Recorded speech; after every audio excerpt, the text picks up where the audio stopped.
Some of you think you're dropping off your kids at free school. That school is not free, because your child will either come home believing he's the opposite sex or believing everybody else has the right to be the opposite sex.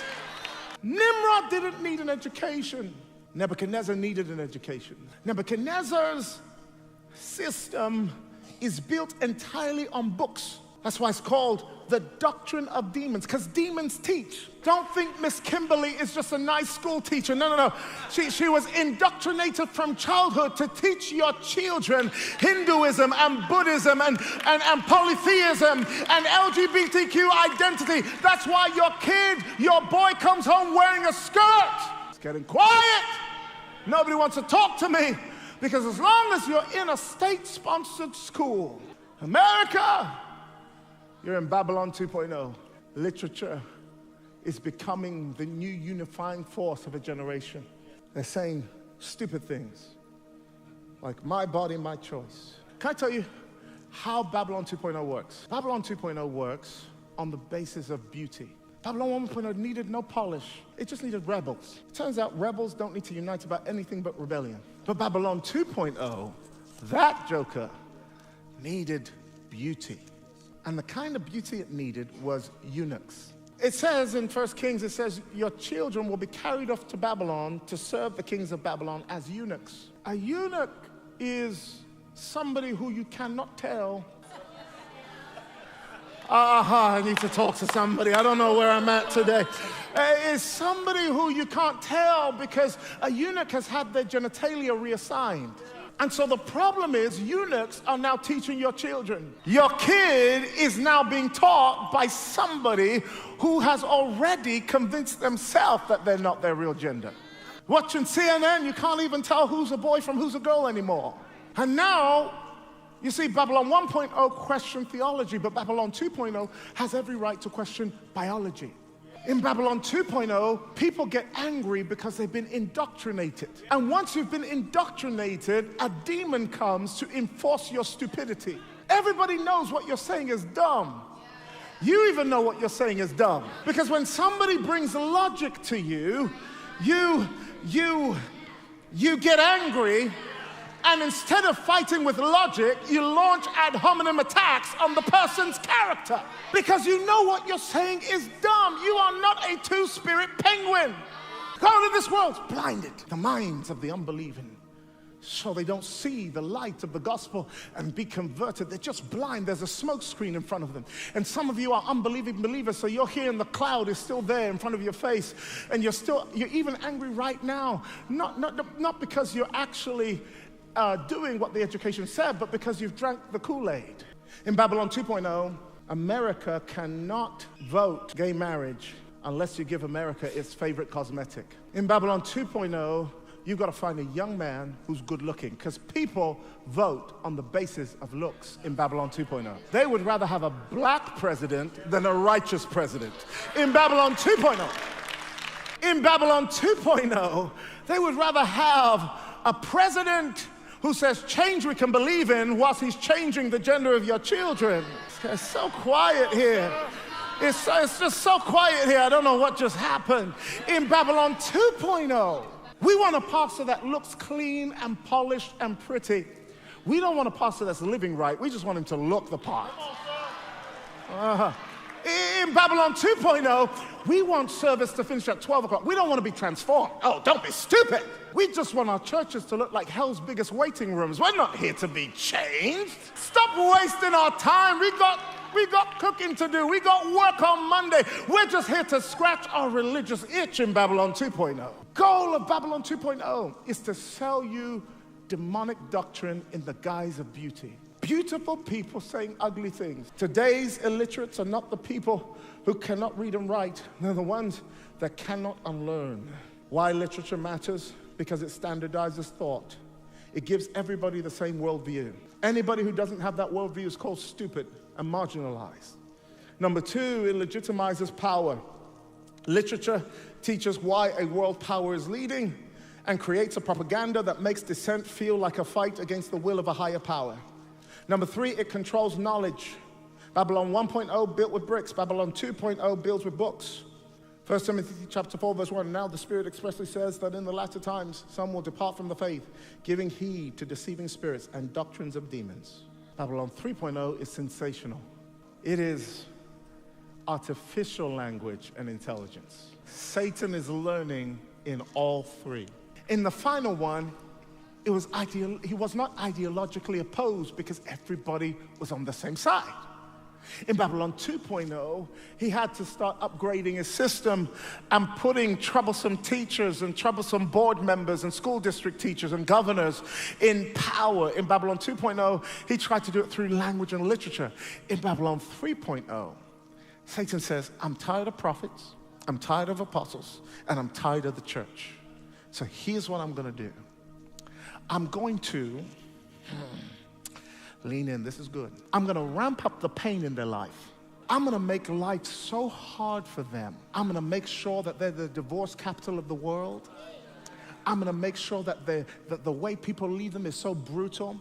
I'm going to make sure movies are so evil and dark that they can even watch somebody get shot in the brain and blood gush out without even flinching. I'm going to make a man shot in the neck, and everybody's going to watch as blood gushes out of his neck, and they're not even going to be desensitized, sensitive to it. Some people are even going to mimic it, going on news channels because they think it's funny. I'm going to make sure that the pain goes up so much. And then I'm going to offer them pleasure to fix the pain. I'm going to make sure that a nation is globally traumatized. And then, in Babylon 3.0, I'm going to give them pleasure as a solution to pain. You're not masturbating because you enjoy it. You're masturbating because you're in pain. Yeah, this is when the amens go down, because you're not smoking cannabis because you like it. Your skin is drying up, you look scaly, your hair's falling out. You're doing cannabis because you're in pain. Young girl, you're not sleeping with that boyfriend after church because you enjoy the way he's so mean to you and doesn't pick up his phone. You told yourself, this is the last time I'm going to be in his bed. But you keep finding your way back. Why? Because in Babylon 3.0, Satan offers you perfect pain and perfect pleasure. You're not on antidepressants because you enjoy antidepressants. You're on antidepressants because life got so anxious and now you're in pain. You're even popping more pills than the doctor prescribed to you. You're even going to the doctor pretending that you have something you don't even have. I'm talking to somebody in this aisle, acting like you got something you don't even have just so you could get more of the drug that helps you feel like a good parent because you know inside you're struggling. You're in pain. You imagine yourself smashing your kid's head against the wall and you think you've joined the ranks of serial mama killers. Meanwhile, inside you think, maybe if I take something, I'll feel good. You're not smoking 1,000 cigarettes a day because you like smoking cigarettes. You're smoking them because you're in pain. And every time you feel like you're free, your spouse argues with you, or a co-worker at work tells you you're fired. And now, the thing you thought you'd let go of, you go home and you find your way back to it because you're in pain. Listen, you're not staying at home and not coming to church because you don't like church. You're doing it because you're in pain. And somehow, coming to church only triggers more pain instead of bringing you more pleasure. So you say dumb stuff like, I love COVID because COVID let me be an introvert. No, COVID let you sin in secret. That's all COVID did. COVID gave your sin a closed door window so that it gave you an excuse to just relax in your sin. For the whole time you were in COVID, all you were doing was watching endless hours of Passion Cove. You're not reading romance novels, young lady, because you have to understand, romance novels is the pornography of women. You're not watching endless hours of Bollywood because you like Indian Bollywood. You're watching it because you're in pain. And somehow watching Haibinder fall in love with Kashaf is making you feel like you're getting some pornographic pleasure. Because the truth is you've been single a long time And Satan is driving you further and further single. When you thought you couldn't be single, he makes you even more single than you were before. He unsingles you and desingles you and just cuts you dry and tells you you're never going to be married. So you sit at home watching Grey's Anatomy, letting your eyes go crispy red, blinking as you watch McSteamy and McDreamy, because in your mind, I'm talking to this aisle, because in your mind, you are fantasizing your pain away. You're in pain. And in Babylon 3.0, Satan hasn't got time to educate you. He's got things to do. So Satan will allow your elites to create machines and then fill the machines with language and literature. And then you will become no longer the apex predator. You'll become the second-class citizen, whilst the machine with the wheel of Satan encoded into it through language and literature begins to run the world system. In Babylon 3.0, Satan doesn't need you. He just needs you to stay away. So he will drug you up. And everybody has the same drug, by the way. We're all drug addicts. I had to get delivered from my drug addiction. I'm still being delivered. Oh, I don't know. Maybe they don't want a real pastor. Maybe they want a fake one. Okay, I'm still being delivered. Because everybody, come on, Naomi.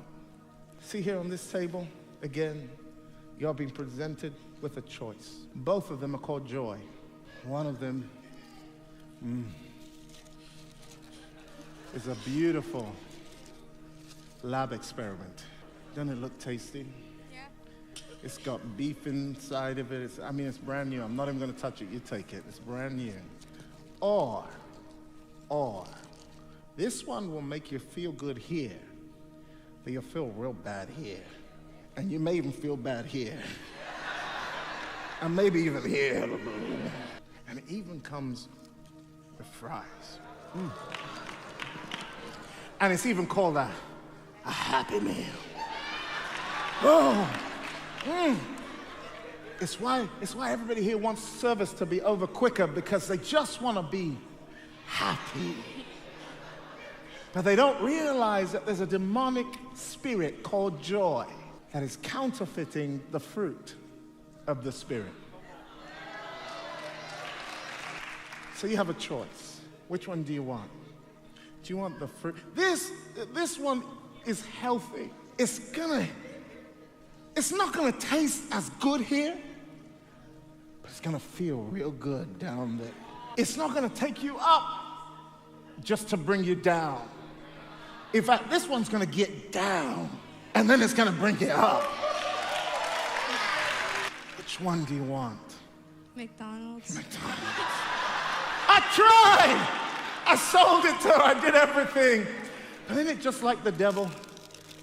He'll put some counterfeit chopped up fruit in there. He'll mix it all up in there just to make you feel like you're getting your 5 a day. And you're getting nothing. This is why nobody wants to come to church. They don't want to come to church because we're not offering you junk food. The reason you want to go here and not here is because fruit takes time. This one is fast food. It doesn't need processed because it's already processed. Are you understanding what I'm saying? And so Satan has even built drive-through churches. He's constructed this for America because fruit takes time. Do you know it takes 3 years to grow one fruit? It doesn't take much time to grow a gift because somebody gave you a gift. But to do this, you got to be discipled. You got to go from wanting to want it to wanting it. You got to want lasting joy and not fleeting joy. You can take it with you if you want to. Have a nice meal. Or you can take the fruit. It's up to you. And no wonder, for Satan himself, 2 Corinthians 11 verse 14, transforms himself into an angel of light.